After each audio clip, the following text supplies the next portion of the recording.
Ahmed. Mr. Speaker, I beg to move motion of adjournment on a definite matter of urgent national importance to discuss the threats by the former Deputy President on the recurrence of post-election violence in the country.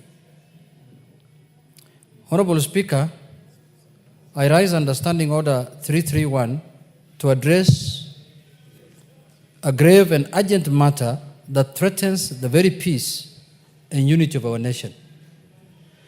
The incitement of citizens to post-election violence by political leaders, especially by the former Deputy President.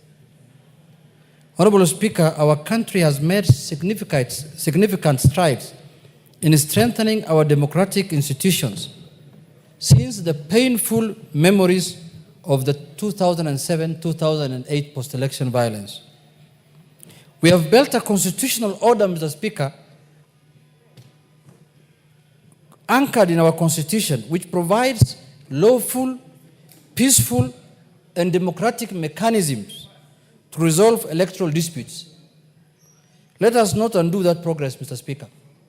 Honorable Speaker, Article 37 of the Constitution guarantees every Kenyan the right to assemble, demonstrate, and picket peacefully and unarmed. But that right ends where violence begins. No leader, including the former Deputy President, Mr. Speaker, has the right to manipulate public sentiments to incite unrest, destruction of property, or the loss of innocent lives. Honorable Speaker, we are all aware of the tensions that arose following the announcement of the 2022 general elections.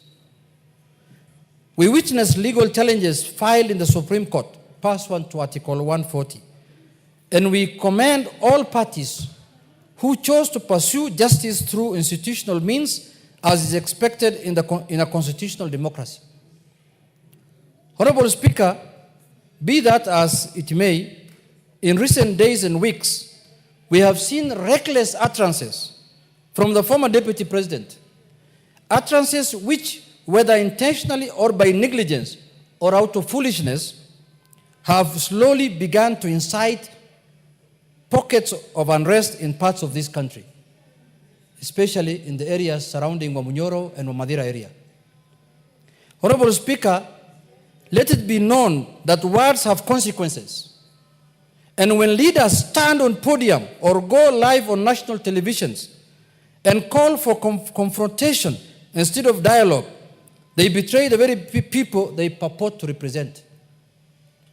Honorable Speaker, Section 13 of the National Cohesion and Integration Act, number 12 of 2008, criminalizes hate speech and incitement to violence. It is not a suggestion, it's a law. And that law must be enforced uniformly and decisively, Mr. Speaker. Honorable Speaker, you will have his time to say something. Why can't he just wait? Yeah, you can oppose the motion. Honorable Speaker, we recall the sorrow with sorrow. For the guidance of the House, Honorable Junet, you have 10 minutes. Yes. And every other speaker to the motion, 5 minutes. Okay, Mr. Speaker. Yes. Mr. Speaker, we recall with sorrow the 2007-2008 post-election violence, which over 1,000 lives were lost and more than 600,000 people displaced. We vowed never again, but never again must be more than a slogan. It must be a commitment upheld by this House and its members. Honorable Speaker, let me be clear. We do not oppose peaceful protest. We do not silence legitimate dissent, but we will not condone the mobilization of youth into mobs, the stoking of ethnic division, or the incitement of citizens to turn against each other. Kenya is greater than any political contest or individual's ego. Mr. Speaker, I call this House to condemn in the strongest terms any form of political incitement, violence, displacement of people, and hate speech. But having said, Mr. Speaker, that, Mr. Speaker, it is very sad. It is a very sad thing to have somebody who has served as a former deputy president of this country to incite people to violence. But Mr. Speaker, I am very happy also because this House, in its own wisdom, impeached him. Now it is coming very clear to the people the kind of person we impeached and the reasons why we impeached. Mr. Speaker, the person we impeached is the same person who is inciting Kenyans to violence, is the same person who wants displacement of people, is the same person who is propagating hate against one community, against one another, Mr. Speaker. Mr. Speaker, this is the same person who last week was telling musicians, very noble people who are doing their work, using their talent, Mr. Speaker, not to sing unless they support certain cause of politics, Mr. Speaker. A small man called Nguroia.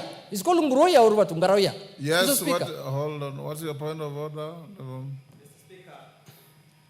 Mr. Speaker, I rise on Standing Order 34, and I would like you to confirm if we have quorum to transact business today. Thank you.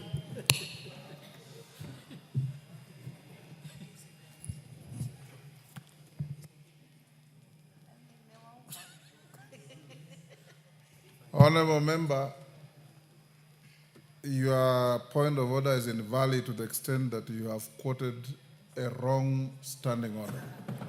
Go on.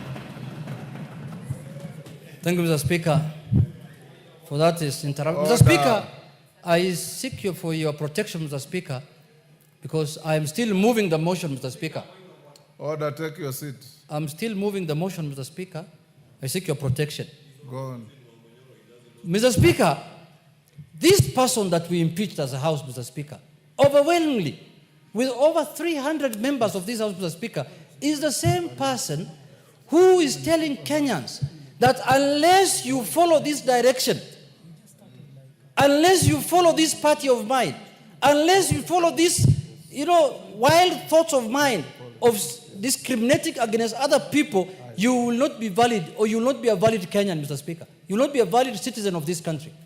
Mr. Speaker, this is a House that addresses matters of concern to the people. That is our mandate constitutionally. And if we do not arrest this matter, as Swahili people say, usipojenga ufa, usipoziba ufa utajenga ukuta, Mr. Speaker.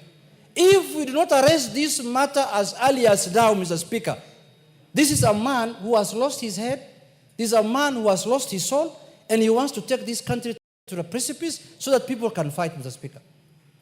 Mr. Speaker, I take pride because I did not know I was impeaching initially a man of this type. I never thought I impeached him based on gross violation of the Constitution and other things. But now I've realized, Mr. Speaker, madness, mental problem is not walking naked in the street. You could be dressed in your suit, Mr. Speaker, with a tie, but you're a madman, Mr. Speaker. That's what I've come to realize of late, Mr. Speaker. Because a leader of that type, a leader who wants to lead a political party in this country, cannot say, now what's happening, Mr. Speaker, he is almost making a region of this country look like an alien in this country. Very soon he wants to fence it off, like the Aberdare forest. That if you want to go there, you must get permission from him, Mr. Speaker. You cannot go and visit even your relatives there. You cannot even visit your people there, Mr. Speaker. You cannot do any politics in that area unless you get permission from him. Mr. Speaker, I want to say this. This country has experienced this, and we will not allow it to repeat. We will not allow it, Mr. Speaker.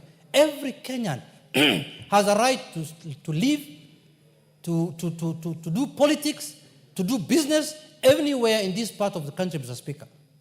Whether you are in Migori, Kakamega, Busia, Nyeri, Muranga, Embu, that other place, Kilifi, anywhere you want to do anything in this country, there is freedom and guaranteed by the Constitution. So, Mr. Speaker, the other day, we have constitutional commissions that we have given ourselves in this country, like the NCIC, the National Cohesion.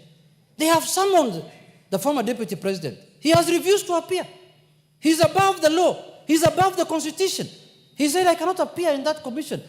And that is a commission that is taxpayer. Give him 1 minute to finish. Mr. Speaker, my time is 15, according to the standing orders. 10. Mr. Speaker, Mr. Speaker, Wind up in 2 minutes. NCIC has summoned that suspect, Mr. Speaker. They have told him to appear so that he can answer to the allegations of inciting people against each other. He has refused to appear.